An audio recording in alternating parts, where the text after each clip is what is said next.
Well, good evening and welcome to another Restore Live. Restore Live going out to Forgotten Voices Media, also to the British Unionist People's Voice and Restore UK on Facebook, to Forgotten Voices Media on YouTube, and also to Restore UK on YouTube.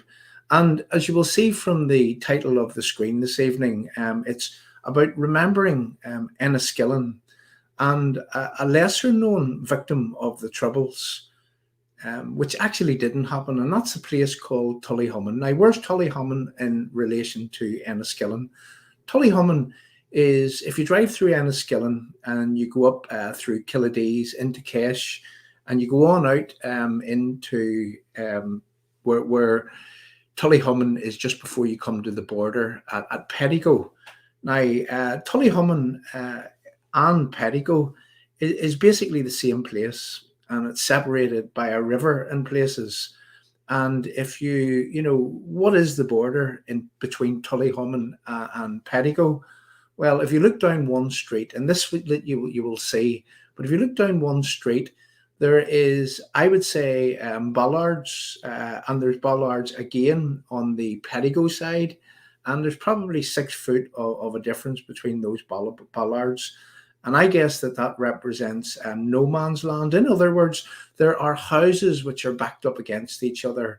And if you just cross that 6 foot space, you'll be in the Irish Republic in Donegal. And if you cross back again, well, then you're in Northern Ireland, which is part of the United Kingdom. Now, one interesting fact about this place called Tullyhommon, and this features in what we're here to talk about this evening. One interesting thing that we noticed whenever that we visited Tullyhommon last week, that's the team at Restore and Forgotten Voices Media. Well, we noticed that where the border is, and where, say, that you would cross over into the Irish Republic, into Pettigo, and if you turn yourself around and you're coming back into Northern Ireland, well, you see, it doesn't actually say when you cross into Northern Ireland that you're entering into Tullyhommon, or welcome to the United Kingdom is what it should say. What we noticed is that as you drive out of the village, well, you'll see a sign on the way out, welcome to Tullyhommon. And that's something that I intend on following up on. And I just wonder, for some reason, is the sign welcome to Tullyhommon, has it been placed outside of the village? And is this people within, I would say, Pettigo, with vested interest, are they trying maybe an attempt at some sort of land grab? And we could be forgiven for actually thinking that. But then again, what we're here to talk about this evening is a huge attempt at land grab in 1987, on November the 8th in 1987, whenever it was said that the IRA, the Irish Republican, well, so-called army, what they were prepared to do was that they were prepared to attempt to wipe out an entire generation of school children in the Tullyhommon area. Well, you could only imagine what for. Some would say in order that there would be no Protestants, British Unionists, people with unionism in mind, people with a British background, people with a British birthright. Some would say that what they were attempting to do was to wipe that entire generation out on the November the 8th of 1987. And that date should be a very significant date for a lot of people in Northern Ireland. I can recall 1987 very, very well. I can recall where I was. I mean, I was a young man growing up on the Shankill Road, and I can remember hearing that on Remembrance Day of all days, when people would be remembering their dead, when people, when they would suspect that no one would come against them. I mean, that was a day that you would never, ever imagine that a bomb would be placed at the Remembrance Day service, capable of murdering, maiming, and, capable of blowing up and killing innocent people. That be men, women, and believe it or not, children also. And a lot of people knows what happened that day in Enniskillen, November the 8th in 1987.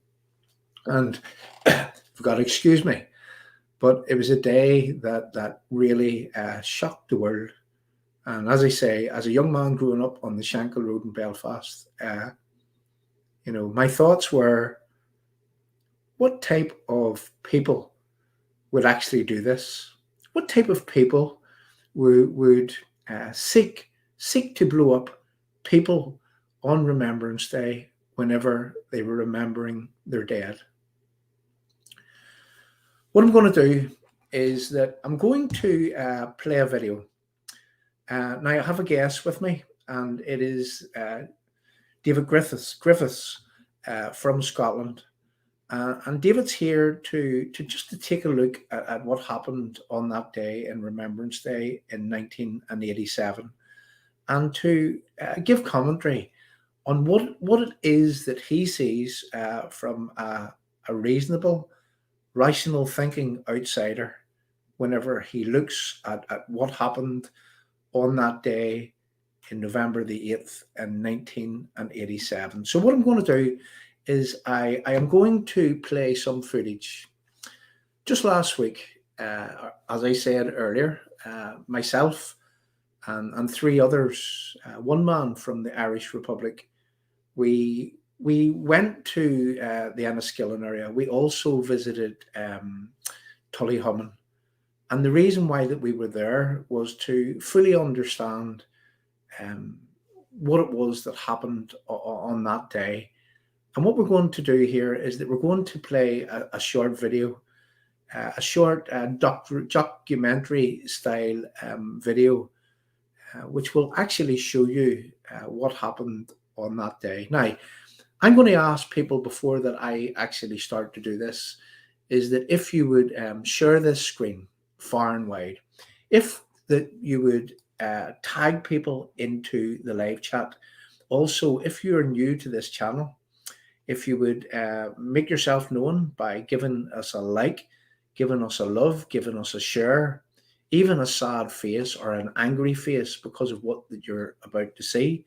But ensure that you register that you're here. Make it known on the live chat that you're here. Make it known as you see this video of your disgust as the video would play out. So what we're going to do is that we're going to move on, and we're going to play this video. So again, I'm asking the people here to share this far and wide. Share this with everyone, because what you're about to see, I would challenge anyone. In fact, I would challenge everyone not to have a tear in your eye for what you're seeing in terms of human suffering, and I would say barbarity. So here we go. We're about to play this, and whenever we come back, you'll find myself and you'll find David Griffiths on screen, remembering the victims that could have been at Tullyhommon, also remembering the people who lost their lives in Enniskillen on November the 8th in 1987 at the hands of IRA terrorists. Freedom fighters, well, so-called, freeing Ireland in exactly this way. Okay, so we're here in Tullyhommon village, just outside Kesh in County Fermanagh, and we're here on the eve of the anniversary of the Enniskillen bomb. Now, what a lot of people don't know is that there was two bombs in 1987 when the IRA, they tried to blow up what was a Remembrance Day parade. Now, this little village, I mean, it consists of one street, and it is on the border of Donegal, Pettigo.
Please accept my apologies, people, for what has just happened.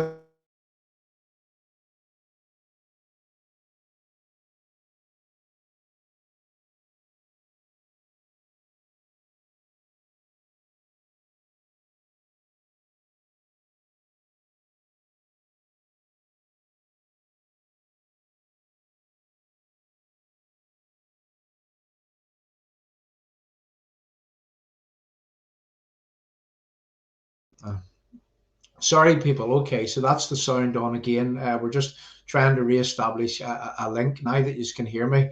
What actually happened there was that we were bounced out. Everything so seemed to have jammed up completely. And whenever that I was sent out, and we'll check with David later, but certainly whenever I come back in again, my name was wiped off the screen. Naya Nako. Okay. Oh dear, dear, dear. Right. Okay. So I don't know how to solve the echo problem. I don't know how to solve that. Bear with me. Here's what we're going to try and do. We're going to try and put a microphone on. We just wonder, are we being? Just bear with me for a second or two.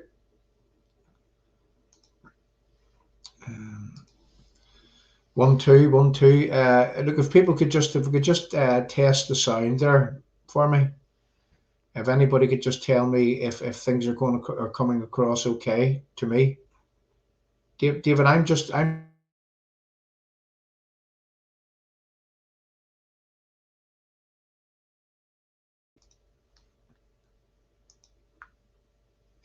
hello, people. Can everyone hear me now? And we'll just try this again.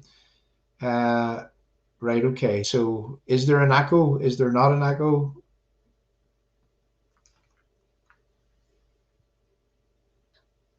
One, two.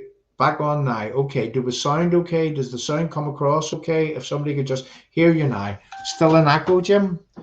Right. Okay. So just bear with me. Don't know what to do, but I'll tell you what we're going to do is we're going to play something. I'm going to come back. We're going to play a video. I'm going to try to sort the echo out, and then we'll come back again. Look, I'm fine here, Jim. Sounds great, mate. Okay, Jim, it's you that's echoing. It's not us. Everybody's saying that it's okay. Jim, you just tell me if we're coming across okay. No echo here. Okay, it's Jim that's got an echo for some reason or other. So, okay, so now that we're back in, we're going to resume. We're going to resume what we were here to do. So if you bear with me, what I'm going to do is I'm just going to play something. I'm going to play something and I'm going to come back because we need to get set up in a way that we can redo this again. So just bear with me. Okay, so we're going to play you a little video clip here of who it is that was involved in the Tullyhommon bomb and also in the bomb at Enniskillen on November the 8th in 1987. So we're going to play this whilst we try to resolve a few issues here.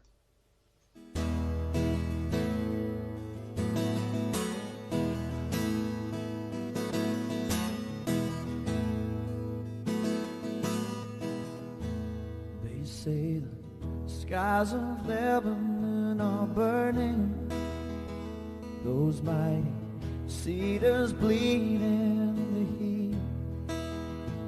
They're showing pictures on the television when men and children die in the street. And we're still at it in our own place, still trying to reach the future through the past. Still trying to carve tomorrow from a tombstone. But hey, don't listen to me, 'cause this wasn't meant to be no sad song. I've heard too much of them before. Right now I only wanna be here with you until the morning dew comes falling. Yeah. I wanna take you to So we're here. island, trace your footprints in the sand, and in the evening when the sun goes down, We'll make love to the sound of the ocean.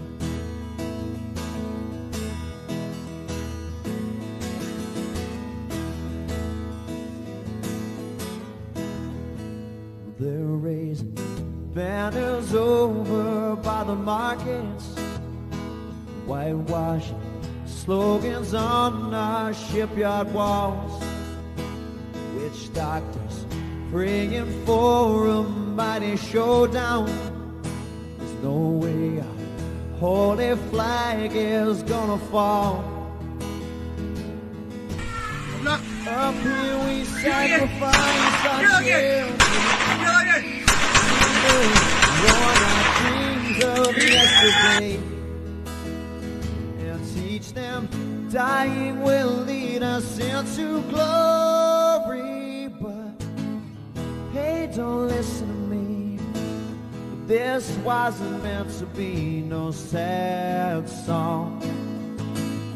I've sung too much of them before. Right now I only wanna be here with you until the morning dew comes falling. I wanna take you to the island, trace your footprints in the sand, and in the evening when the sun goes down, we'll make love to the sound of the ocean. I wanna take you to the island, trace your footprints in the sand, and in the evening when the sun goes down, we'll make love to the sound of the ocean.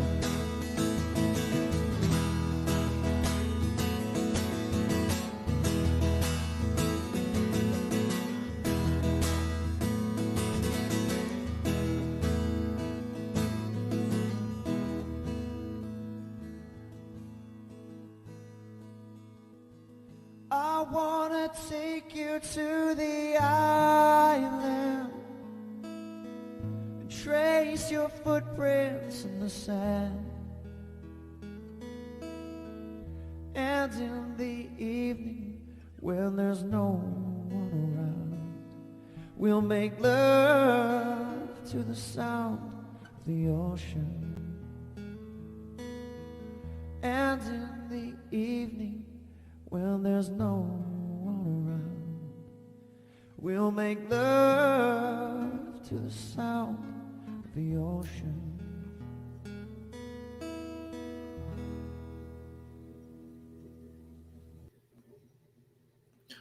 Okay, so again, sorry about that. And whilst that song was playing, we were trying to resolve a few issues. What we had to do is we had to take down one of the platforms that we were broadcasting to. Sometimes that has a huge bearing on what it is that we do. But I mean, I honestly don't know. I've never seen that happening before, the way that it actually happened. So what we're going to try to do is that we're going to try to play this little video that we intended to play at the start. And again, if it goes wrong, we'll come back again and we'll do the stream without the video, because sometimes when technology works, it works, but whenever it doesn't, well, there you go. So look, no matter what happens, stay there. We won't be too far away. So just bear with me. What we're going to try to do is we're going to try to play this in the way that we intended at the very, very outset. So here we go. Experience makes perfect at these type of things, and it's as well that we've gained ourselves a little bit of experience to get over these things. Now, bear with me. Here we go. We're going to try and go for this now. See you at the other end of this, we hope.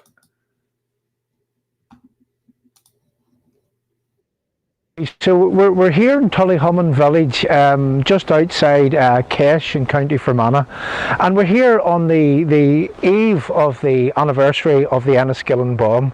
Now, what a lot of people don't know is that there was two bombs in 1987 when the IRA, they tried to blow up what was a Remembrance Day parade. Now, this little village, I mean, it consists of one street, and it is on the border of Donegal, Pettigo, just looking down that street and across the river. This is where the Northern Ireland meets the Irish Republic in terms of the Donegal border and into Donegal. Now, on that Remembrance Day in 1987, what actually happened was there was a bomb that was placed here that was bigger, more large than the Enniskillen bomb itself. And we all know what happened in Enniskillen whenever the Enniskillen Massacre did occur. But the reality is that in here in Tullyhommon village, if that bomb had went off, well, who would it have blown up? Let's just explain. And there was a handful of military veterans that was here to remember their dead, the war dead, and also there was some boys' brigade and some girls' brigade that was here, as far as I know, and also there was a pipe band. Now, the reality is that within the boys' brigade and the girls' brigade, there was a huge amount of children that was here on that day in Remembrance Day to remember the dead. And the reality is that if that bomb had went off, well, the world wouldn't have been talking about Enniskillen on that day. The world actually would have been talking about Tullyhommon. Down at Tullyhommon, there was an attempt to murder school children. Children who were attending a Remembrance Boys Brigade. Just children, scouts, whatever, other kids, just from schools, primary school kids, and Republicans attempted to murder them as well. You can never forget that. Horrendous. The thought of even doing it is horrendous. Incredibly, the bloodshed in the border country could have been even worse. As the dust settled, it became known that Enniskillen was not the only parade in the IRA's sights. A cross-border unit had also targeted a Poppy Day ceremony just 20 miles away in a tiny border village called Tullyhommon. The target at Tullyhommon would have been the boys' brigade, the girls' brigade and the band, and a small number, maybe 3 or 4 members of the security forces who in uniform there to lay a wreath. But the boys' brigade and the girls' brigade consists of little children from the age of 6 upwards. Yes, but in the eyes of the Provisional IRA, they were legitimate targets. What children of that age?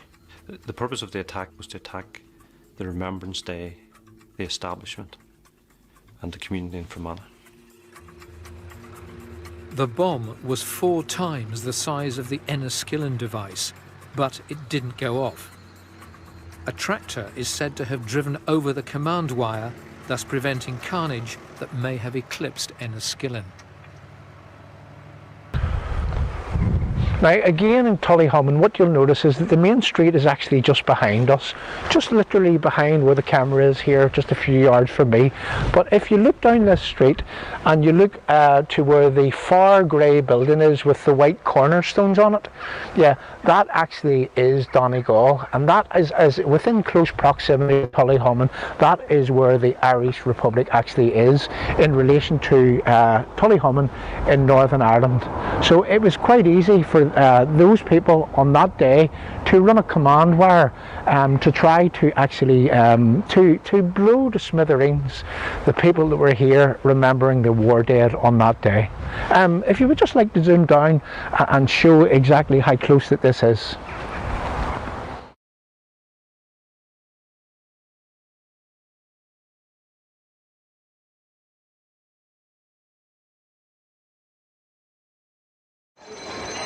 Standing at the wall, children holding hands, people getting ready, the old woman crying, an old man with a memory, a comrade's gone away, everybody gets together on Remembrance Day.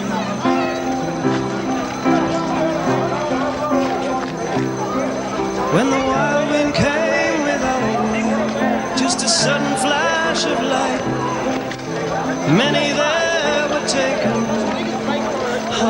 mother's children, and a young girl felt her father's touch, and her dying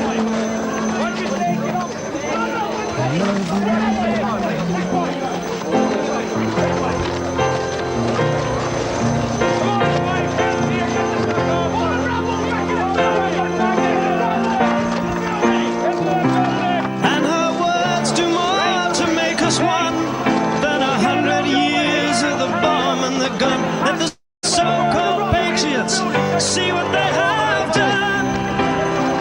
I let them wake up in the morning to another day of pain. I let them feel the endless heartache that never goes away. I let them hear the voice of millions that said it on that day. I am ashamed to be Irish on Remembrance Day.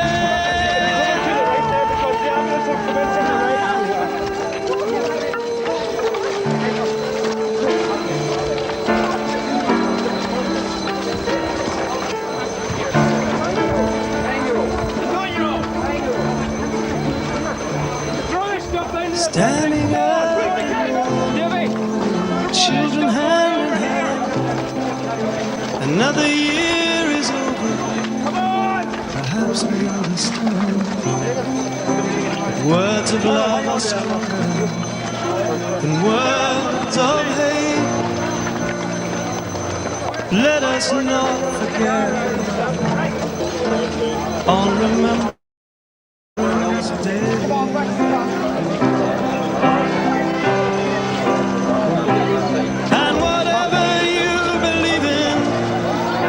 Whatever flag you wave, let us not forget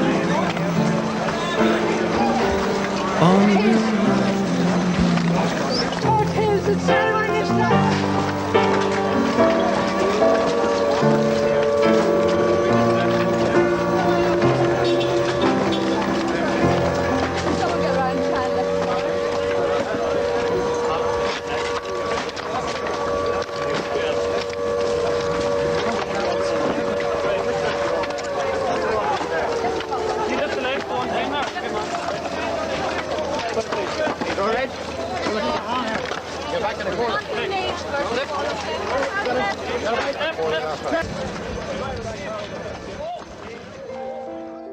The building was not searched.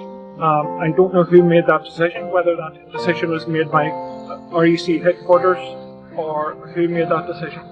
But the building should have been searched. It's in close proximity to the cenotaph, and obviously the bomb was placed in behind the wall, and the whole wall, once the bomb went off, it flew out across the street and out across the people, murdering people. The VIPs appear just shortly, a few minutes before 11 o'clock. And you have all sort of a mixture of ex-service members, pub members of the public, children, all sorts of people from our society. They're all here gathered round. Every one of the footpaths around here, right round the cenotaph, is full of people. And you can just imagine the scene there at the wall, crowds of people just lined across the footpath, and the bomb goes off and the whole lot comes out across. Brutal. I mean, did the IRA on that day, did they come across the border, or did they live locally, do you think? Well, they didn't do this without help from local people. We all know who he was, and we know that McGuinness and his team, his comrades were behind him. I was here at that memorial when the actual Senate, or the new memorial was presented, and it had all the names inscribed upon it. Came here in the forklift, and was taken away in a forklift. No sooner the service was over, it was taken away. It's really sad. The memorial has to go. You know, it's been too long without a memorial in place, and it needs put where the bomb went off, or as near as possible to where the bomb went off. And to this day, I don't think anyone's ever been brought to justice over it. Is that right? Well, as far as I'm aware, no one has ever been interviewed. And I'm getting that information back through my own sources, ex-RUC officers. I don't believe anyone was ever arrested, but No one has ever been brought to justice. I fear that no one will ever be brought to justice, but time will tell. But with the phony peace process that we have in place at the moment, it's a case of, who has been putting pressure on who to stop investigations being completed. That's the way it is in Northern Ireland.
Isn't it fair that if there was wrong done in the past, that people must be brought to justice? I totally agree with you.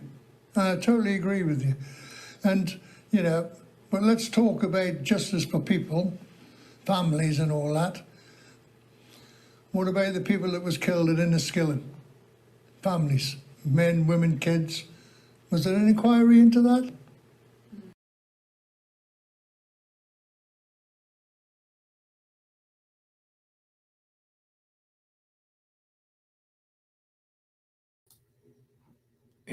And as I take a deep breath to get my breath before that we commence talking about what we just seen, it was hard to make that video. It was really, really hard to make, and I apologize for if the video was kind of breaking on your side. I seen some the internet perhaps not worthy of putting it out this evening. And then we hear, after we seen what we seen, we seen Tullyhommon, we seen the close proximity between Tullyhommon and the Irish Republic.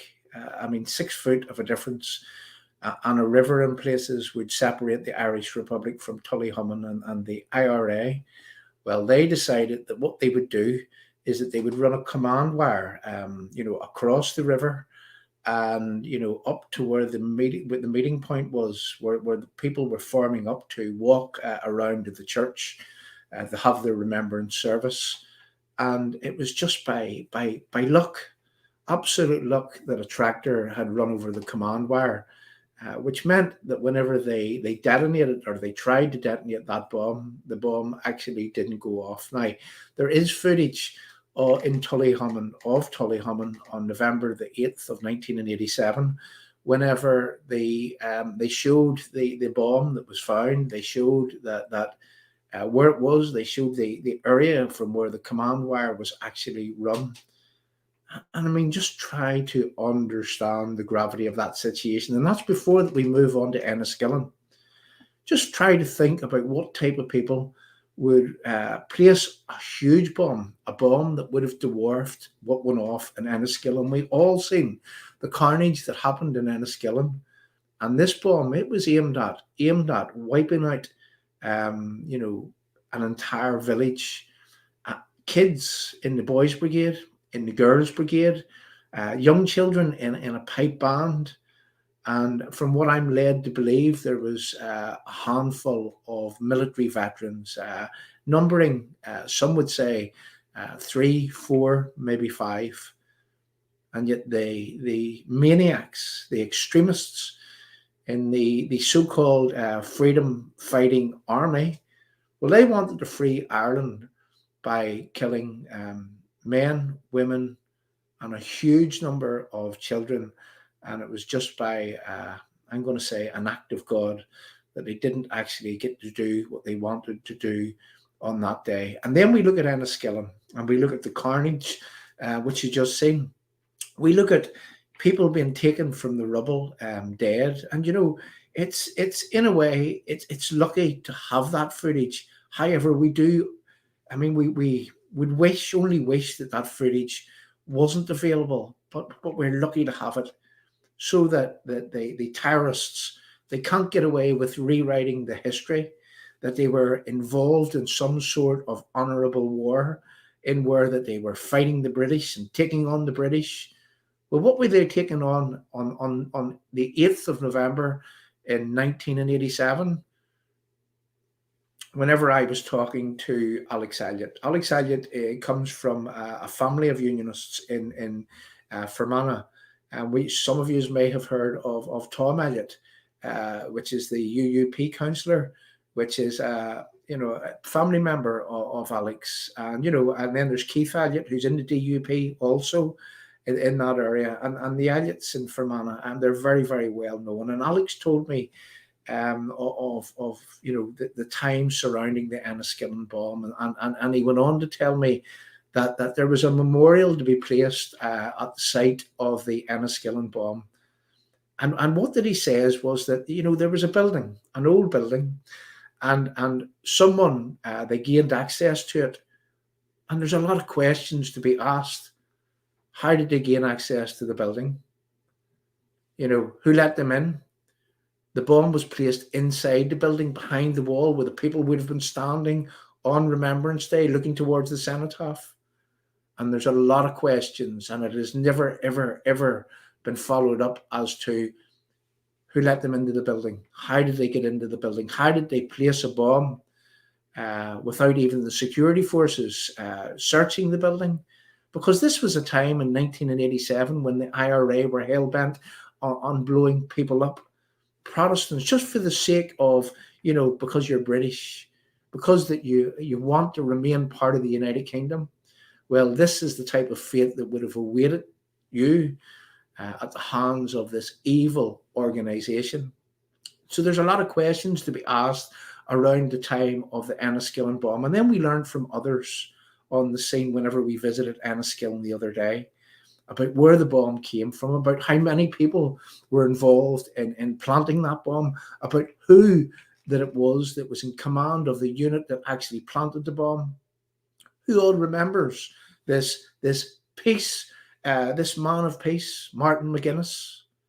Martin McGuinness, and his unit also was responsible for strapping a man, a Catholic man, to the seat of his van and sending him into a military checkpoint, blowing that man to smithereens, a man called Patsy Gillespie.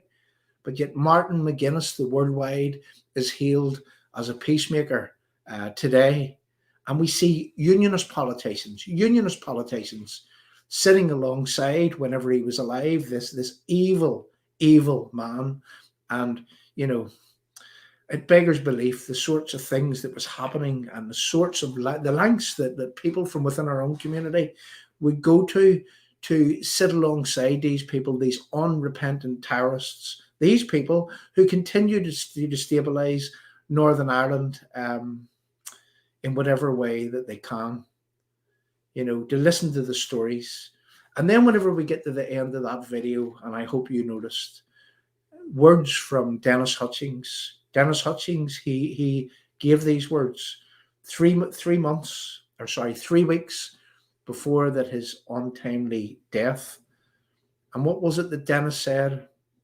Well, Dennis said that he says, what about the victims of Enniskillen? Now, that wasn't all that he says, but certainly this is the bit that we want to highlight of what it was that Dennis Hutchings said on that day. What about the victims of Enniskillen? What about the families? Don't they deserve an inquiry? And you could be forgiven for thinking that only Republicans get inquiries, only nationalists or Catholics get inquiries. What about the victims of the Enniskillen bomb? What about them people getting an inquiry? And of course, we know that these IRA terrorists, these same IRA terrorists that planted that bomb, that commissioned that bomb, that orchestrated that bomb, that gave the go-ahead to plant that bomb, killing these innocent people when they were remembering their dead. Of course, we know that these people, because of a side deal with Tony Blair, well, they have immunity from prosecution and they will never face prosecution. And if you heard Alex Elliott, the TUV candidate in the next election, that's the nominated TUV candidate, well, you'll have heard him saying that there are decisions that are being taken place, that are being made, and they're being made in a way that it's not to, and this is me paraphrasing, they don't want to upset the apple cart, just in case that these terrorists, these evil terrorists that people say that are peacemakers, in case that they want to go back to the war, a war just like what they were waging on innocent men, women, and children as they were remembering their dead, both in Enniskillen and also in Tullyhommon. People, it beggars belief. And and what I'm going to say here is that before that we bring David in to give some commentary on what that it is that he's just witnessed, and I'm going to ask the people on the live chat to leave your thoughts. Just leave your thoughts. We know that politicians comes and watches streams like this. And, I'm going to start by saying that I don't give the politicians, which represents me, the authority to be working within a system that is set and designed to appease these terrorists without these terrorists actually making amends or saying sorry for what that it was that they done. The Belfast Agreement, it was a disguise. It was built for appeasement, swindle and lies. The peace, it's a farce. The IRA guns are still there. And the reality is, people, and London is afraid of another bomb scare. And that is the exact reasons why no one will ever be brought to justice for the Enniskillen bomb. And we learned, whilst in Enniskillen, talking to the people that we were talking to, that there was an informer. This is a subject that not a lot of people know about, but there was an informer. And the IRA, they had learned that there was an informer within a 4-man unit that was in the commission of placing that bomb. And the informer was taken away by the security forces. And effectively, he was taken out of the equation, and he disappeared. And no one from that day to this knows where that informer went. He was dropped at a specific RUC station on that day. And, without getting into the wheres and wherefores, this man was dropped at a specific RUC station. And from that day to this, that man was never heard of again. So what I'm aiming at by telling you this is that in the words of Dennis Hutchings, well, what about the victims of Enniskillen? And here's a charge which is being levelled at our own security services, at our own British government, from me to them. Of course you know who gave the go-ahead for the bomb. Of course you know who made the bomb. Of course you know where the bomb came from. Of course you know who was involved in planting that bomb. Of course you know who gave access to the building where the bomb was actually placed? Of course you know. But it's not conducive to the appeasement process to pluck these people from society and to place them before a court and to find them, well, to let a court deal with them for exactly what it was that they'd done on that day. So there was our commitment, people, from a few weeks ago. Whenever that we heard Dennis Hutchings actually say that what about the victims of Enniskillen? And in the memory of Dennis Hutchings, well, we would have been doing this type of thing anyway on the anniversary of the Enniskillen bomb.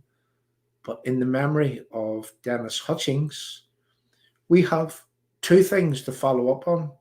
And already, people, we are making huge inroads learning about exactly what happened on the 8th of November in 1987. And one more thing that I'll say before that we move on is that in the day after the Enniskillen bomb happened, Martin McGuinness, he was stopped in the area surrounding where the bomb came from, where the bomb was made, and in the area of the border which crossed into Enniskillen. And he was stopped by RUC men.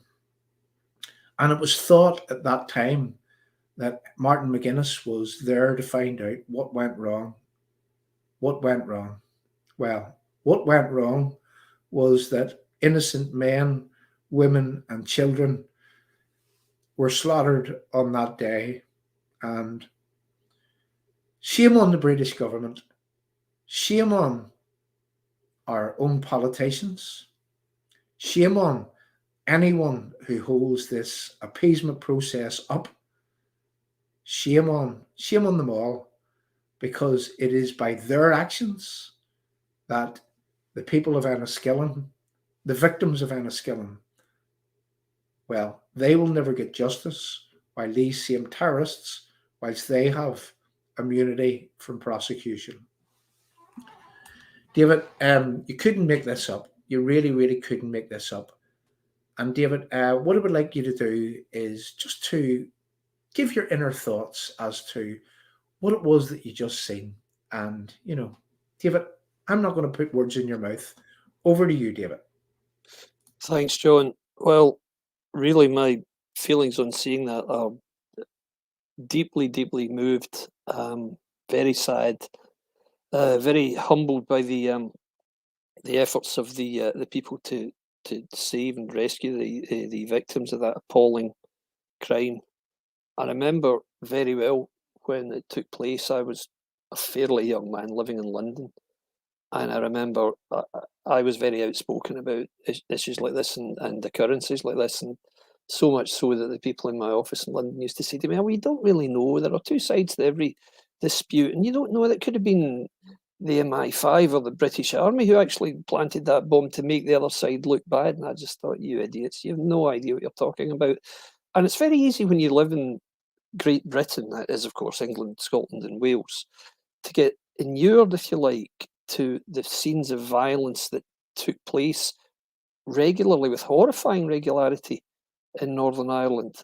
Because, let's be honest, most of the really dreadful occurrences did take place there. Obviously, there was a bombing campaign in the mainland, as they call it, in England, particularly for some time, but it was quite sporadic, and it wasn't in any way as devastating as the attacks in Oman and Enniskillen. And to my mind, seeing it now brings back the absolute horror and revulsion I felt at the time, because it's very easy to forget when you just hear these things, reports of these instances and these occurrences so regularly.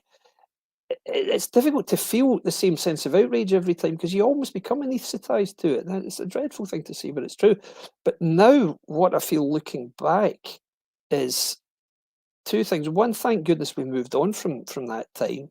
And thank goodness we've stopped indulging these utter monsters in their appalling acts of savagery butchering people in the land they claim to be their own.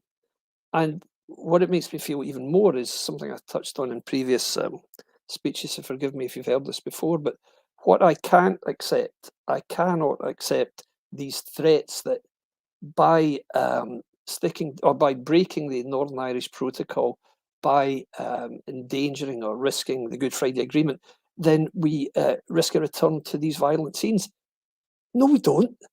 That's like saying, okay, we've got to be nice to these mass murderers in case they start murdering us again. Well, that's not good enough. That is no way to base an agreement, and it is no way to base a relationship between two countries. If you don't do what I say, these people will start killing us again.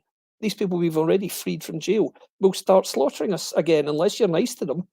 No, guys, that's not good enough. You cannot go on rewarding these appalling acts of butchery. You can't do this, and that's effectively what it is. It's almost like saying, well, yeah, we know that you're rogues, you people, and you might do some naughty things, so we'll let you have no border. Don't worry, it'll be fine. No, absolutely not. We've got to stop. We cannot accept the fact that today is the same mindset, the same set of circumstances as it was whenever this was 34 years ago, I think this was. It's not. Things have moved on.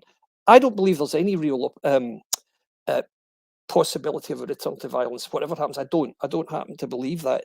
And I think the people who are threatening and making these threats that, oh, you shouldn't do that, there'll be civil disobedience at best and maybe violence at worst, they are utterly irresponsible. And as I've said, these threats come from people like John Major and Tony Blair. Now, Tony Blair, he was the architect of this stuff, and we all know what Tony Blair's legacy is now. He's disgraced. But for John Major to be saying this, the Good Friday Agreement came in after John Major left the office of Prime Minister. He's protecting Tony Blair's legacy by saying, oh no, we can't threaten the Good Friday Agreement. But I deplore these people for the way they're saying this stuff. You see it from members of the European, the EU, from officials there. You see it from the French president, from the US president, Joe Biden, that disgrace of a human being. And I'm just sickened by it. I'm sickened that these people can say blithely, there might be violence, don't say I didn't warn you. That is utterly disgraceful. And to me, it's almost incitement. It's almost tantamount to incitement to violence. And it should not be permitted for 1 second. And the British government, the UK government, should take a far more firm line on this and say, we are not listening to threats of this again. There's no question of a return to violence, a return to the armed conflict.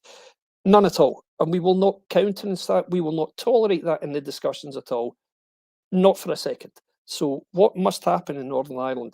Many things must happen to right the wrongs, as far as I can see. And an inquiry, as the late Dennis Hutchings said, into the circumstances of Enniskillen that day would be a very, very good start. And I would back it absolutely and firmly. David, well said. Couldn't have said that any better myself. And I'm just looking there at Robert Crawford is saying, good man, David, you're speaking my language now. And also Carol Porter from before that. Exactly, David, we mustn't give in to them. And that is exactly, we must never give in to them. And, Yes. I'm going to clarify our position. Most reasonable, rational, sane individuals within Northern Ireland, especially from the British Unionist side of the fence, and I'm saying especially, but certainly that's not exclusively, because there's lots of nationalists and there's lots of ordinary Catholic people who also think that these people should be off their backs, and there's no way. I mean, you don't give in to bullies. You don't appease bullies, because what you do if you give in to bullies and you appease bullies is you get more bullying. And this is the problem, and this is the reason why that these people continue to do exactly as they are doing. People, I'm just going to remind something here. I'm just going to remind people of something.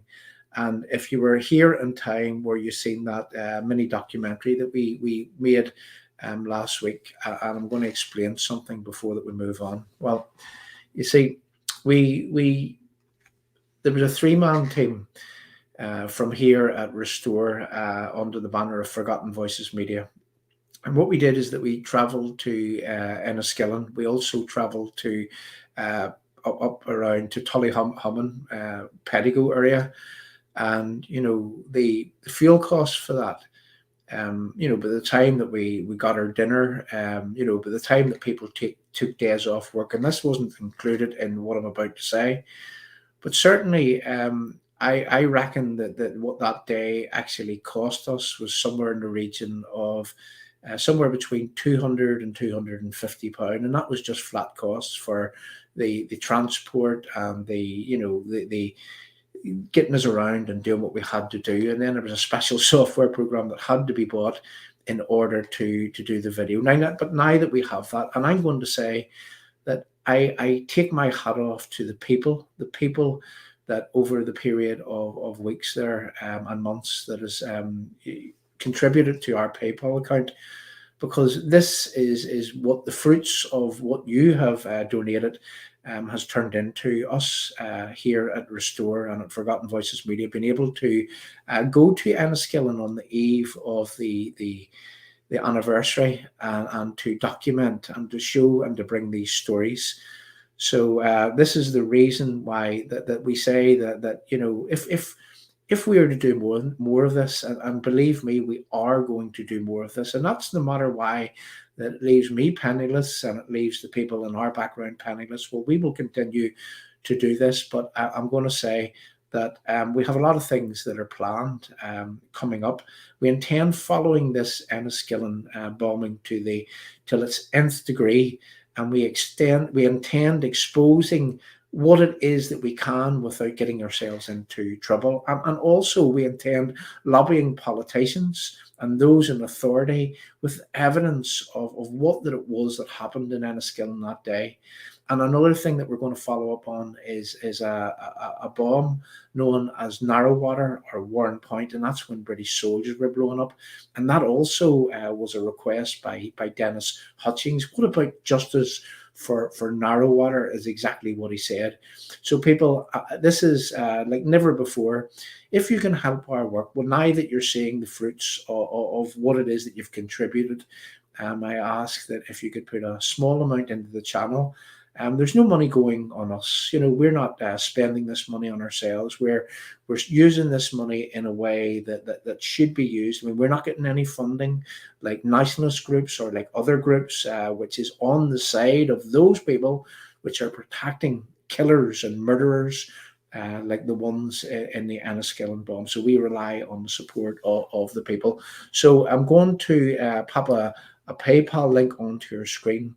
And if anyone can help us, well, you can bet your bottom dollar that what you will see in the very, very near future is you will see your money being put to very, very, very good use. And now that we're well equipped, and I mean well equipped with cameras, now we did have a sound problem whilst that we were in Enniskillen, and that was for reasons that the little mics, the wireless mics, well, the battery, there was something wrong with the battery in one of them, and we didn't realize, but when we come back and we tested, we found we had a problem.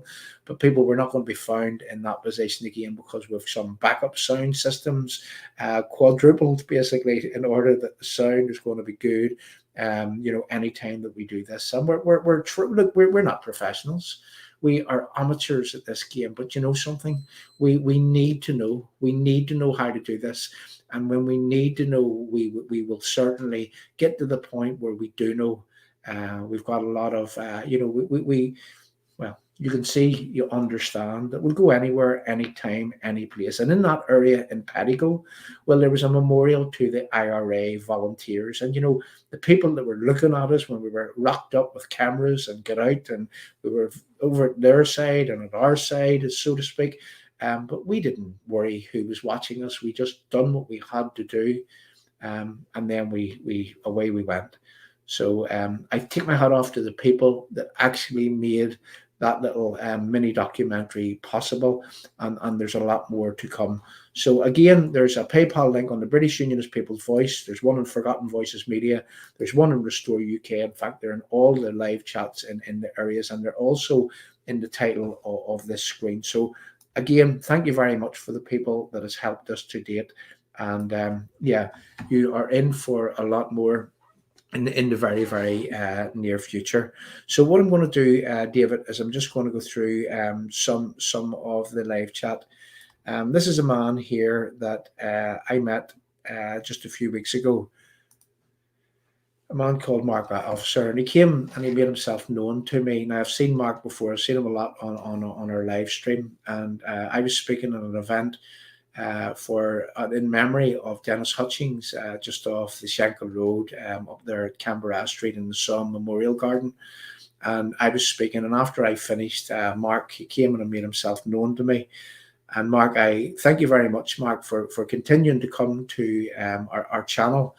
And I thank you for our very, very kind words. And I know that there's a lot of people that are loyal support here on Restore, and they're here every single week in life. And what we've got to do is that we've got to ask you to help us build our channel, because, you know, it's not just our channel. You know, and I thank David also for coming along and offering to run the Restore Scotland.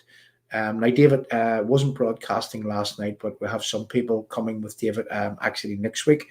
And he's got some very, very good guests. So again, I take my hat off to the people for supporting us and continuing to support us. Robert Crawford, thank you very much for gladly supporting us. And, you know, if you have any questions, people, about Enniskillen, if there's anything that you would like to say, you know, how did it make you feel? I'm just going to pop this up again from Isabel Montgomery. So thanks for that, Robert. Thank you. Stormont must be removed. The Unionists sit day and daily with the terrorists who wouldn't apologise for Enniskillen. When asked, Michelle O'Neill turned it around for all victims. Isabel, I'm of the belief that, you know, why would anyone that represents you, that you would vote for to put into power, why would they wait? Why would they participate in an appeasement process, a one-sided process, a process which is designed to give everything to the bullies, to the IRA terrorists, for fear, as David said, of them not going back to their so-called war? Do you know, why would our politicians do this? Well, I have one conclusion, and one conclusion only, is that your politicians, well, and they can take me up for saying this if they want, they can come on here and they can dispute with me that this, what I'm about to say, isn't the case. But your politicians are career-minded politicians. Your politicians are looking after themselves. Your politicians don't care who they have to work with in order to suit themselves, in order to facilitate themselves, in order to ensure that they're okay. And I'll use the words from Edward Carson from 100 years ago, that we were only humble rungs in a ladder which helped these politicians claim into power. And once in power, they kick away the ladder with no concern for those that they leave behind. And you believe me, Isabel, and I'm sure, David, that you would voice these same concerns from a Scottish standpoint. But your politicians, they get their feet onto this table. They are getting their own pleasantries. They won't go short in terms of money or food or even heating their houses. They won't go short, whilst you, I, and everyone else are the whipping and kicking boy of everyone on the side of globalization, everyone with a vested interest in ensuring that this socialism, this Marxism, this detrimental ethos which is coming into place, this detrimental situation was being forced in society, well, whilst it harms you, Isabel, I, and everyone else. David, again, if you would just like to maybe give some commentary there on what I've just said.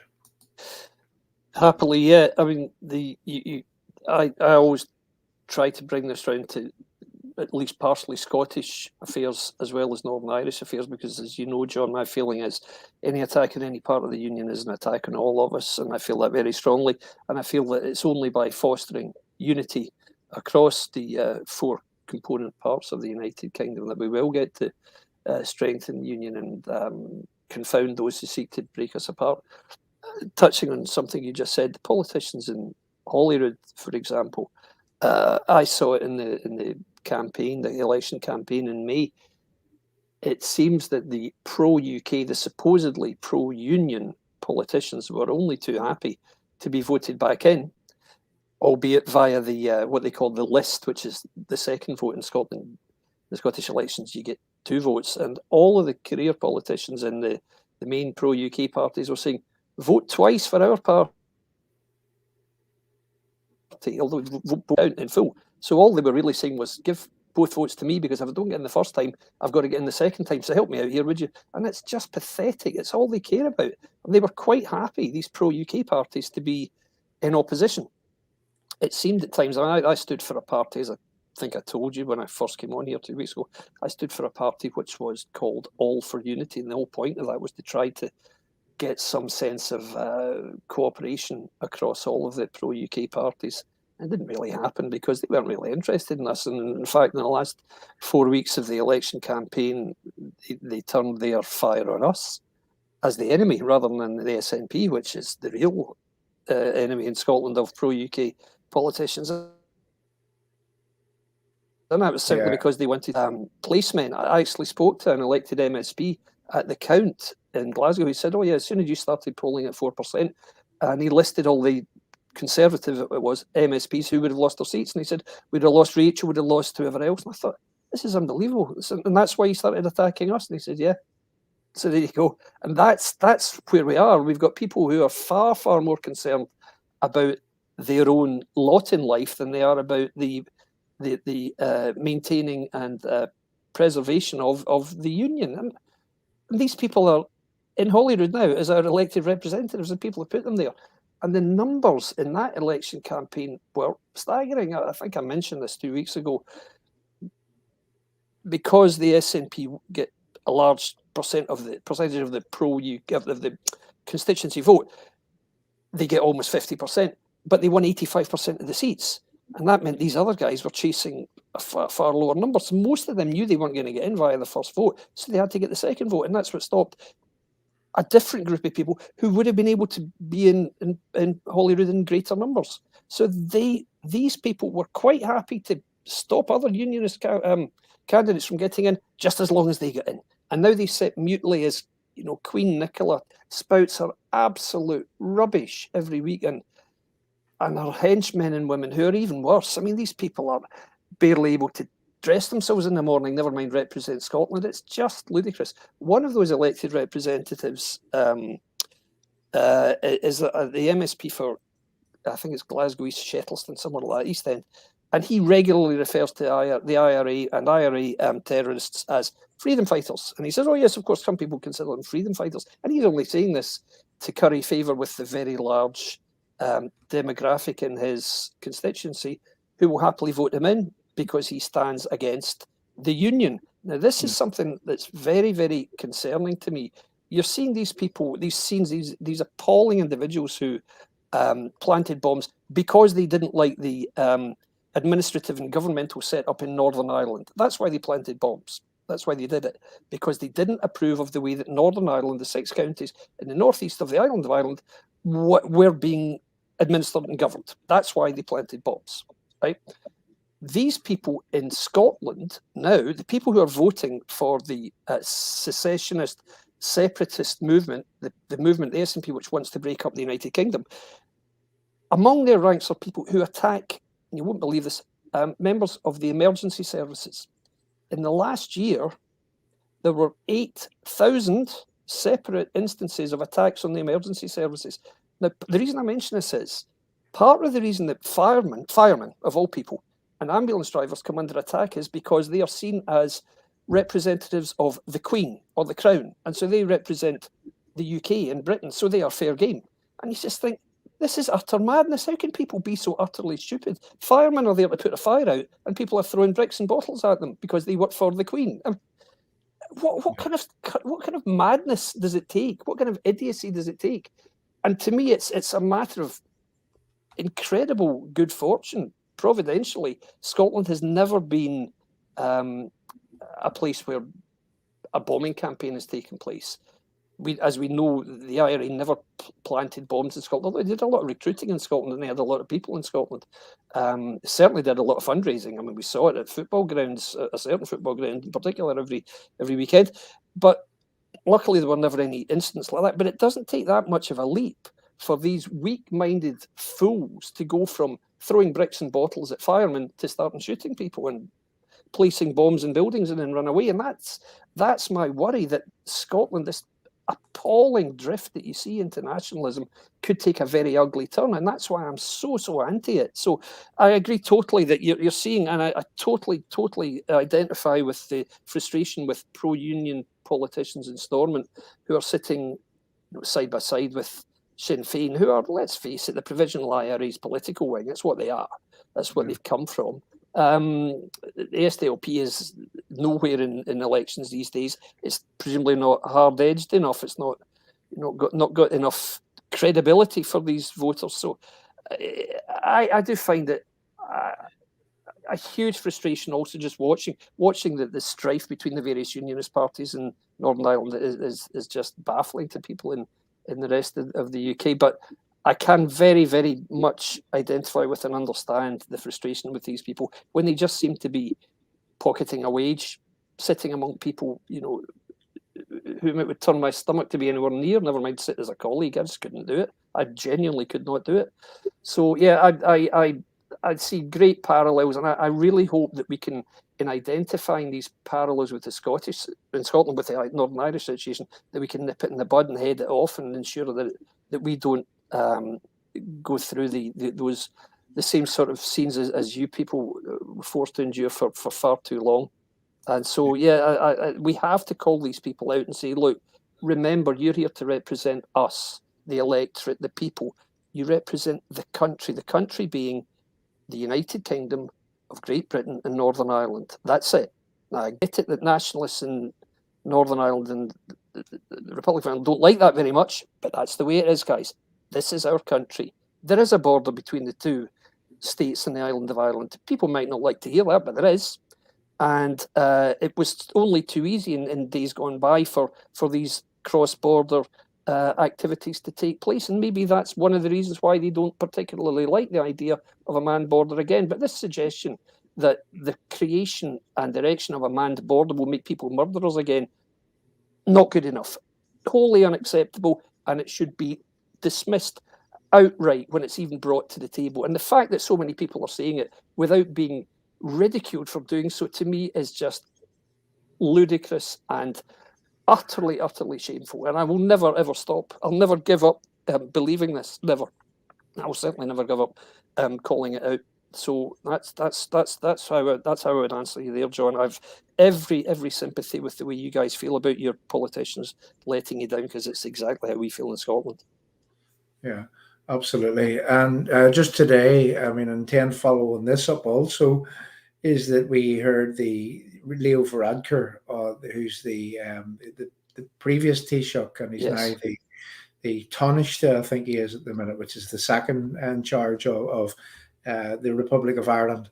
And he said today that he was threatening trade war if the Article 16 is enacted, and so here we have huge problems for trade coming from Northern Ireland. Here we have the internal market of the UK being destroyed before our very eyes, and I've been saying this for a very long time, and that is the aim of both the EU and also of the Irish Republic, is to reorientate the trade in a way that we don't buy stuff from England, Scotland and Wales, and the EU is in the driving seat, because they make the rules which stop us from buying the goods from our brothers and sisters in England, Scotland and Wales, and then the Irish Republic are selling us the goods and they're being supplied from the EU. So what we have is that we have the trade being reorientated towards the EU. And once that trade is gone, it is lost and gone forever. So Leo Varadkar today, what was his response?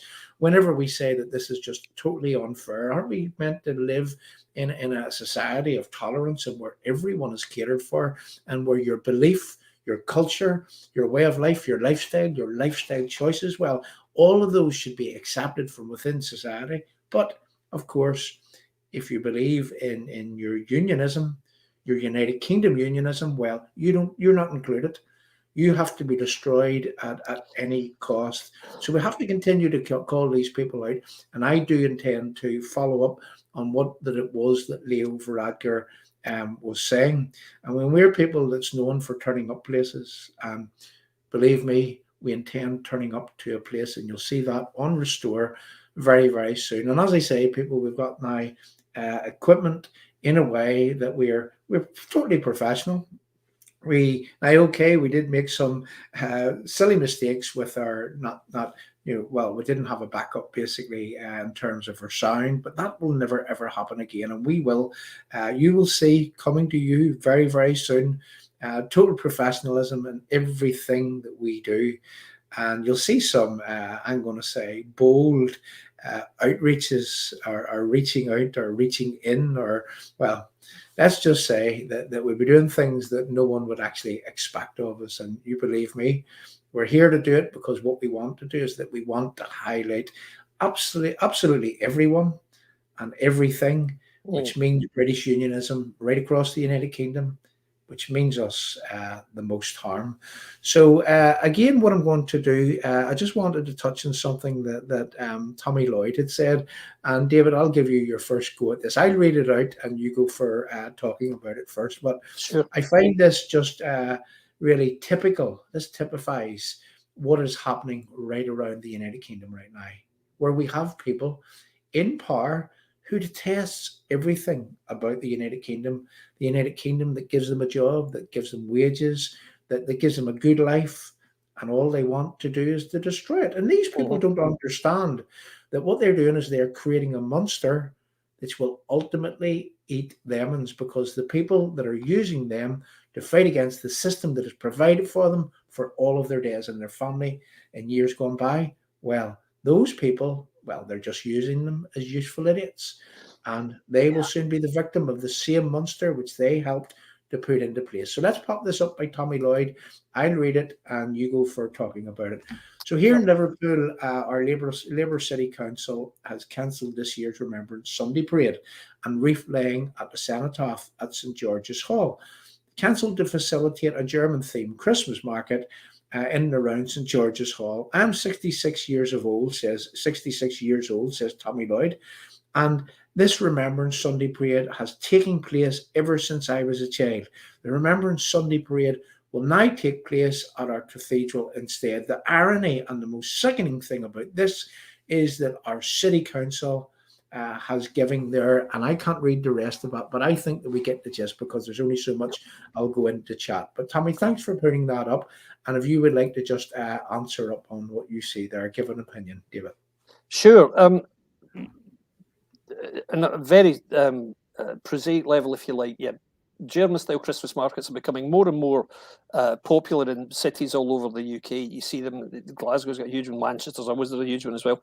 Lovely, got the place, no doubt. But you don't cancel a remembrance parade to fit in a Christmas market and shove the remembrance parade into a cathedral. Liverpool is a massive city. It is huge. It's absolutely enormous. It's got a huge river. It's got masses of space. There are any numbers of places you could put a Christmas market up. You don't have to use this really, frankly, implausible reason of moving a parade because you want to put up a market. That's just ludicrous. I wouldn't have any faith in that decision at all. I think it's appalling. I think it's a very, very easy, a very cheap get out, if you like, to say, oh no, we can't possibly because we've got to do this instead. We've got to sell all this absolute overpriced rubbish to tourists and to people who've got more money than sense, and in so doing cancel a Remembrance Day. Something like that's an incredibly tactless and insensitive thing to do, and I think it's just sadly indicative of, nothing surprises me about Liverpool Council, to be honest. If you remember some of the characters who've been represented there down the years, it's surprising they even have a remembrance parade or any kind of commemorative parade. But no, that's dreadful. I'm very disappointed, but frankly not too surprised by it, unfortunately, John. Yeah, and just from Georgia Bickerstaff, the irony is allowing the Germans to overshadow Armistice Day. Yeah. How vulgar, crass, and disrespectful, which it is. It is totally, Georgia, and that we can definitely agree on.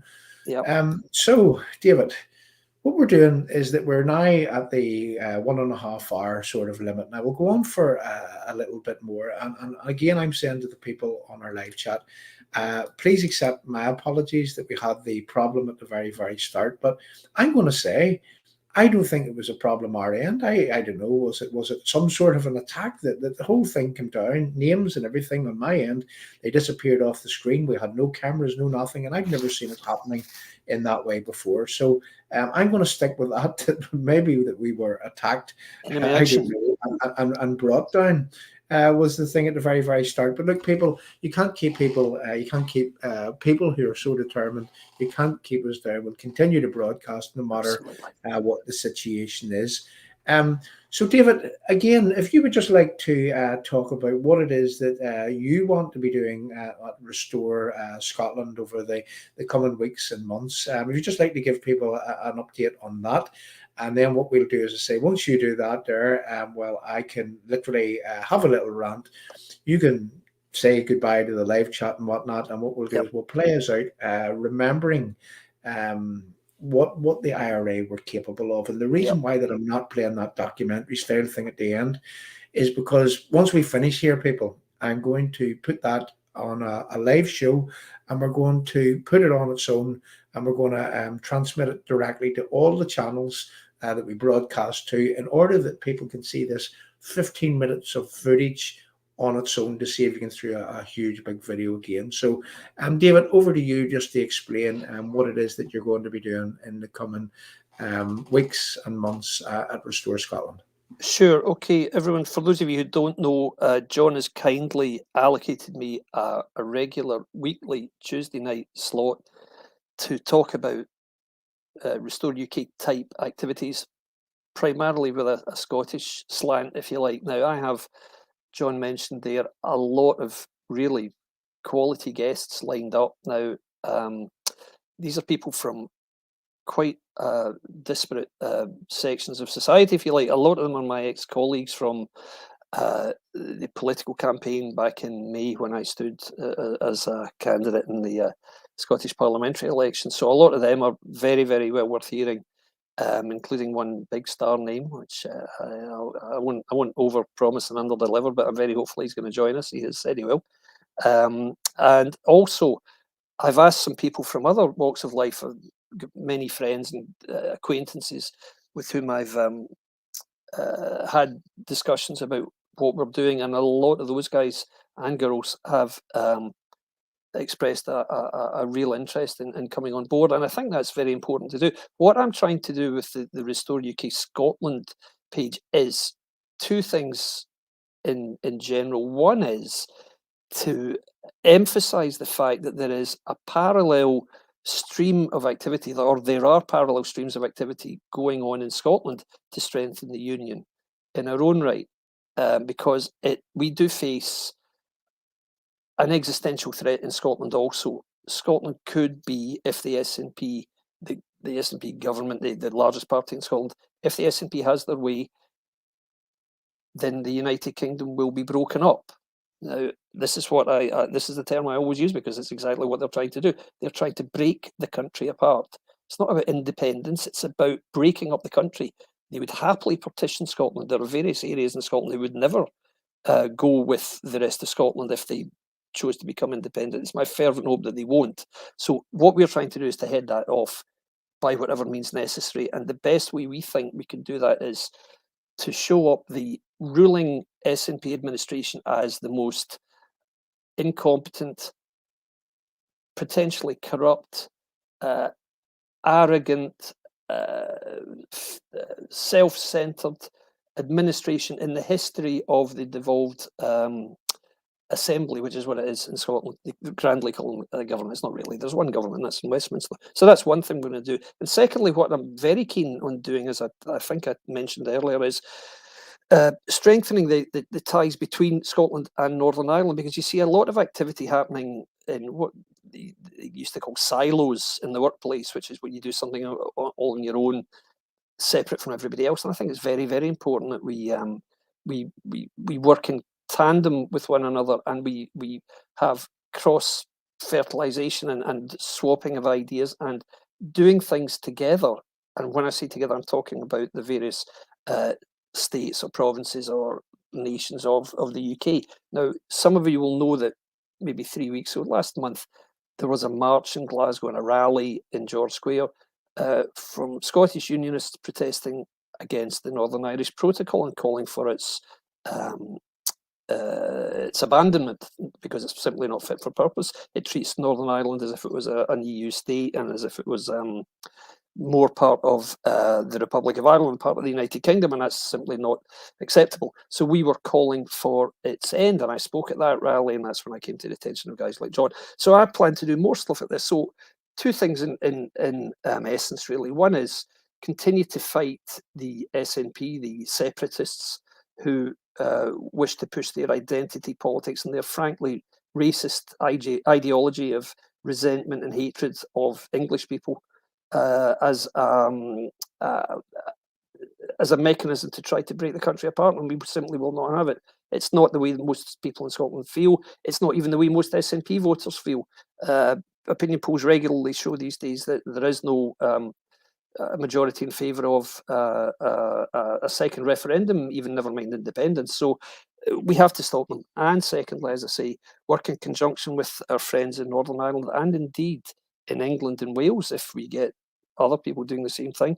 But this is very much what I want to do. It's by fostering that sense of unity. It's by finding ways of working together and finding common ground that we will make the bonds stronger. We'll make it more difficult for the secessionists to break us apart, and we will not let that happen. So that's what I'll be doing. So look out for some interesting guests over the next few weeks. Thanks very much for that, David. And really, what I'm here to talk about is that, yeah, it's the same people. They support the same people. They're supporting the same globalization, whether that be in England, Scotland, Wales, or Northern Ireland. And these people, known as they say that they're nationalists, Scottish nationalists, Irish nationalists. Well, as a Dublin solicitor once said to me, nationalism is about keeping your country, John. It's not about giving it away. And these people, they want independence for Scotland, only to give away their independence to the EU. This is what they say that they want to do. And also we get the same sort of mentality, and I say mentality, quote unquote, but we get that from whether that be the Irish nationalists here or the Republicans, which they are just hell-bent on getting their feet under this globalist table, and in a way that they do not care about that which they claim to represent. And that goes for our British Unionist leaderships right now also. I mean, let me just tell you a story just in closing about our own British Unionist politicians here in Northern Ireland, is that they will avoid you at all costs. They don't want to be able to, they don't want to have to answer hard questions. If you come up with something that needs done and you approach them with it, well, they put you on the long finger and they say that they're busy and they'll attend to you, they'll get to you. And we're talking about the leaderships of the mainstream political parties here in Northern Ireland. Well, some just outright avoid you and tell you that they don't agree with you. I mean, we have the leader of the UUP, and I've said this before and I'll say it again, that he is a constitutional unionist. He isn't an economic unionist. I don't know how that works, but the economic unionism of which he says that he doesn't have, well, what that means is that he's happy for the UK internal market to be destroyed and for the trade to be reorientated in a way that is being fed from Europe, and in a way that Nicola Sturgeon and the guy in Wales, I can't remember his name, that's how insignificant he is, but in a way that they will be asking for exactly the same things. So to be an economic union or a constitutional unionist and not an economic unionist, that's a bit like saying that you're two sides or different sides of a coin. You've one foot over one side of the wall and another foot over the other side of the wall. And this is the way that these people are. And that man, he would just refuse to speak to you. I mean, I asked him to come on to Restore and to have a chat, but he avoids you like the plague. Well, there's reasons for it, because we've taken him up on a few things, and he doesn't actually like it whenever you push and you tell home truth, let's just say.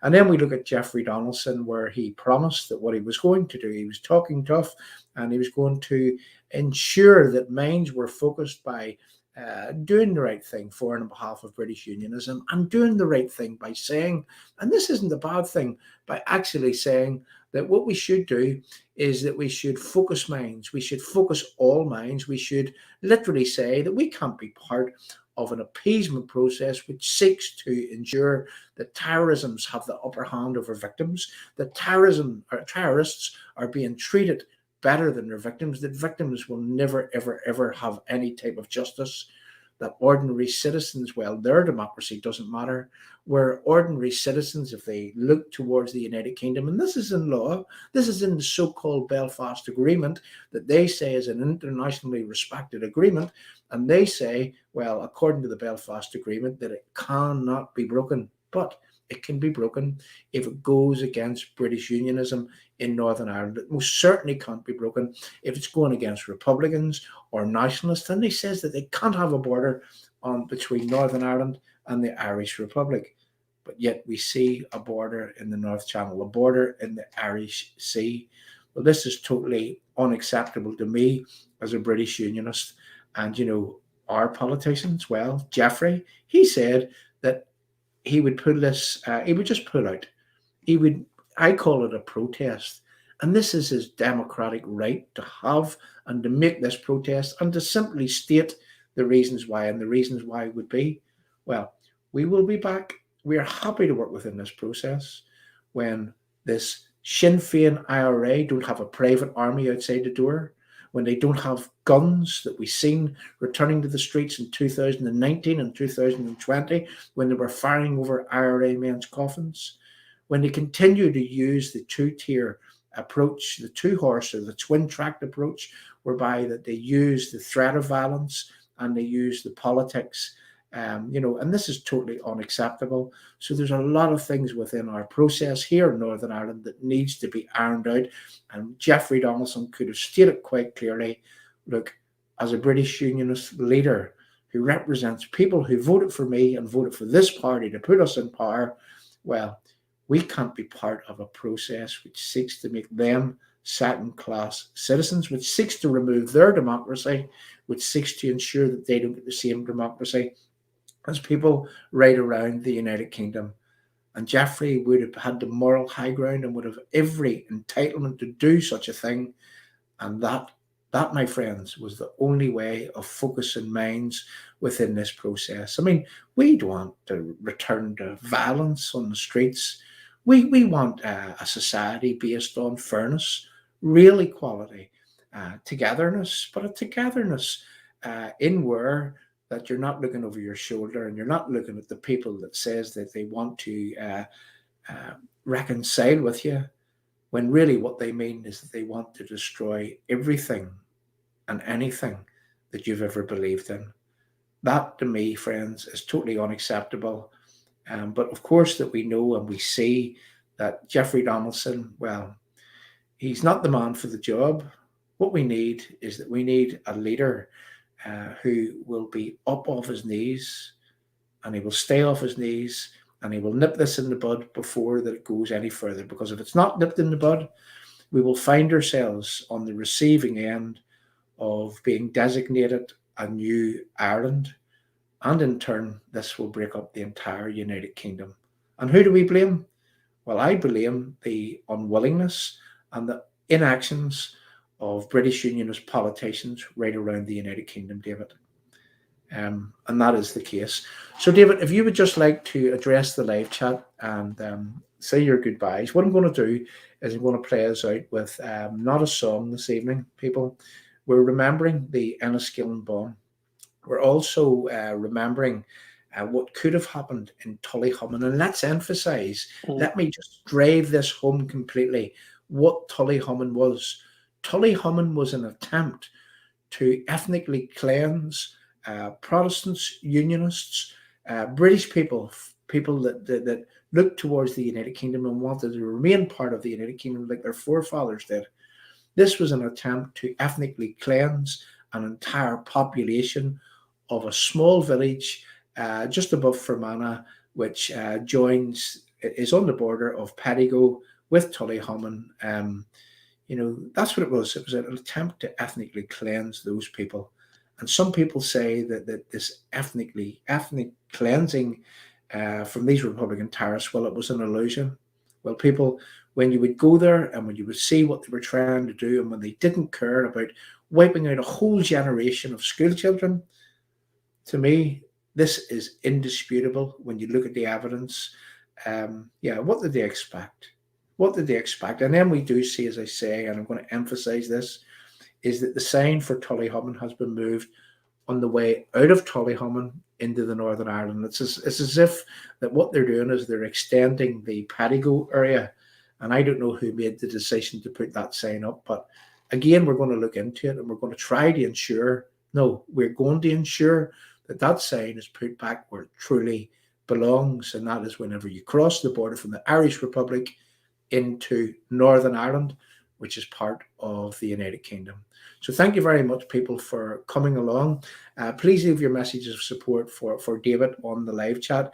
Again, if you can help us by way of putting something into the PayPal, we have a lot in store for you in the coming days and weeks. And now that we're fully equipped, well, all I'm going to say is watch this space.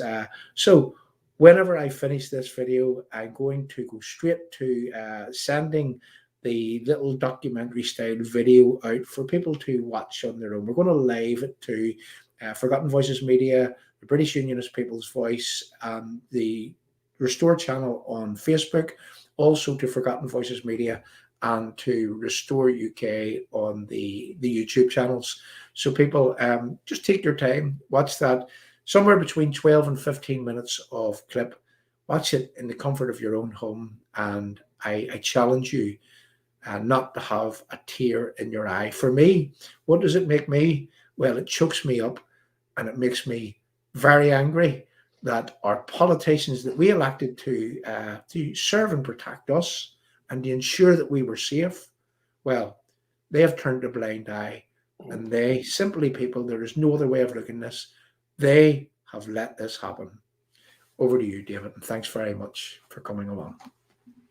Thank you, John. It's a genuine privilege to be invited on here, and to everyone who's listened in, I really do hope that what I've said and what I continue to see strikes a chord with you. I'm going to carry on doing this, guys, for as long as it takes. Please join me next Tuesday at 8 p.m. for the Scottish show. Once again, thanks everybody for your kind messages, and we will be everyone in Scotland and Unionist community is right behind our brothers in Northern Ireland, our brothers and sisters, and we will not let the country be torn apart. So you have our backing at all times, guys. See you soon. Thanks very much, David. And keeping on the theme of looking at our enemies, looking at the terrorist pasts of our enemies, looking at the type of people that would be in Scotland that would support this type of past. Yeah. Well, keeping on this theme, I want everybody to watch this video and to understand the content of this video. And people, don't go anywhere afterwards. We're going to be broadcasting the little documentary on its own on a separate feed. And I'm going to ask people to share the little documentary style video far and wide on our channels and across social media land. Thanks very much for coming along, and we'll see you very, very soon. This week is Remembrance Day. There's just a few things there that I forgot to say. Is this week's Remembrance Day, Armistice Day tomorrow, and the remembrance services will be up and down the country this Sunday. And what we'll be out at one of the Remembrance Day services, and what we'll be doing is that we'll be taking some video footage of it for use on our platform actually next week. And tomorrow, let's not forget, Dennis Hutchings' funeral will be tomorrow, and I'm sure that it will be broadcast on social media. So that's something for everyone also to tune into. And remembering, once again, Dennis Hutchings. At the going down of the sun, and in the morning, we will remember the victims of Enniskillen, the victims of terrorism, and Dennis Hutchings. Thanks very much for coming along, and we'll see you all soon. Thank you, David. Today, Irish Republicans commemorate the sacrifice and celebrate the lives of our hunger strikers. The 1981 hunger strike was a pivotal moment in Irish history, which saw Republican prisoners thwart British government efforts to criminalise the struggle for a united Ireland. And here in Ireland, Republicans remember with deep pride the sacrifice and the heroism of those who died in the H-blocks. Francis Hughes, Raymond McCreesh, Thomas McElwee. We will not allow them to be criminalised ever. 10 who took a stand, 10 who could not be broken, 10 lives cut short, 10 grieving families.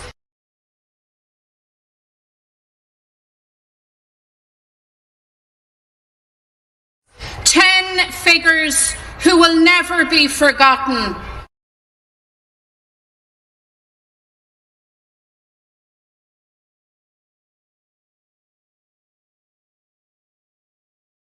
You're a victim, a real life victim. You probably are traumatized and re-traumatized by some of the actions of these people even today, and their lack of remorse, I guess, for what had happened. I mean, David, what exactly are you fighting for? You know, is it truth? Is it justice?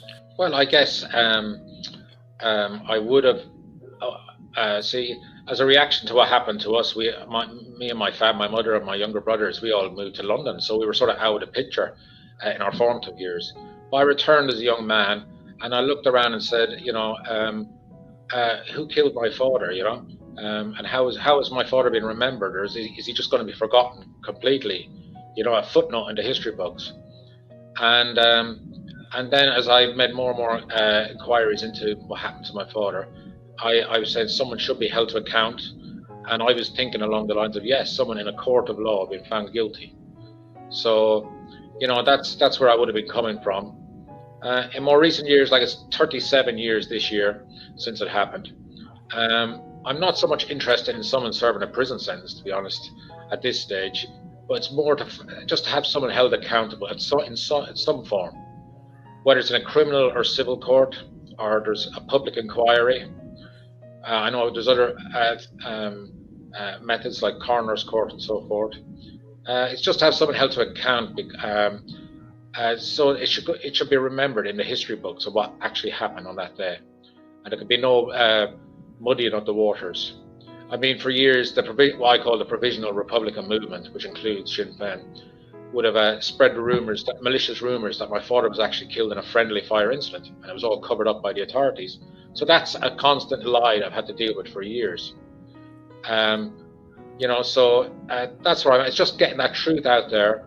I reckon the sacrifice my father made, so that we don't have a state, we don't get to a point like where you have elected TDs walking around Dáil Éireann actually saying that the Provisional IRA armed struggle was legitimate and nobody actually countering them. I'm here to say, hold on, what about my father and the young Garda and the others who were killed, the other members of the Irish security forces and civilians? You know, their lives mattered. And you know, you'd be spitting on their graves if you don't stand up and speak on their behalf when these people make their ludicrous claims. The Army, in collaboration with the Council, put up a lovely memorial plaque for my father, a memorial stone, I should say, and it's lovely. But only a short distance away is a memorial to an IRA hunger striker, Kieran Hertzon. So every time I stand and admire my father's stone, but then only a matter of yards away is a memorial stone to a man from the organisation that murdered my father. So I'm reminded every time I see that. I'm also reminded, like last year I had the president of Sinn Féin. She said the legitimate armed struggle was justified, and that if she had been a bit older and had lived in Northern Ireland, she would have joined up as a volunteer. And for me to hear a leading Irish politician say that was re-traumatizing for me.